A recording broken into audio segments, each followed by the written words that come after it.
Welcome back to the channel. This is Nicholas from Moralis, and in this tutorial we're going to see how we can work with something called live queries. Now, what is live queries? Well, basically you subscribe to events happening on a table in the backend. So for example, in our other tutorials here, we've considered how we can make and define objects, for example, monsters. And maybe we are working on a social networking platform for monsters. And we want to get maybe a notification whenever a new monster has joined the platform. So, or for whatever reason you want to subscribe to events.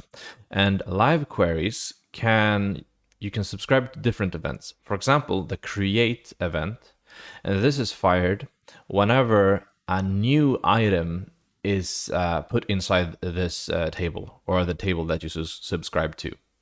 And then you have the update event, for example. This is fired whenever an existing one is changed.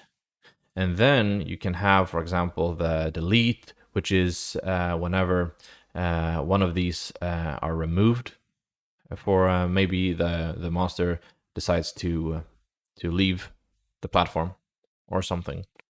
All right, so you can have many different reasons for subscribing to events. But the cool thing is that this is real time. So let's implement and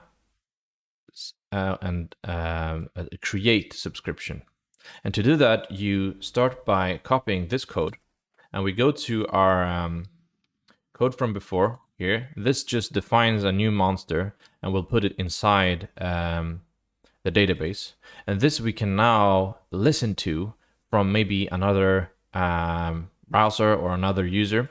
So let's do this inside the init function. So we say, okay, we're going to make a query here, and we're going to query the monster table, and we're going to subscribe to this query. So whenever something happens to this table, we can get a notification. And then you subscribe. What kind of notification do we want to subscribe to? So in our case, we can do subscription.on and then on what? Well, you can get again the choices here.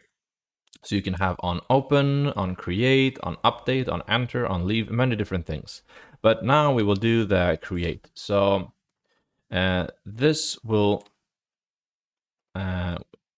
be fired whenever someone creates a new monster in this case. And then the second argument here is the callback. So here we can just give a name. So like on monster created, for example, and then we can define this outside here. You could also make an inline function here, but let's do on monster created. And we set this equal to a function that will take the monster that was created. So you can do that by doing this. And then you open up this function.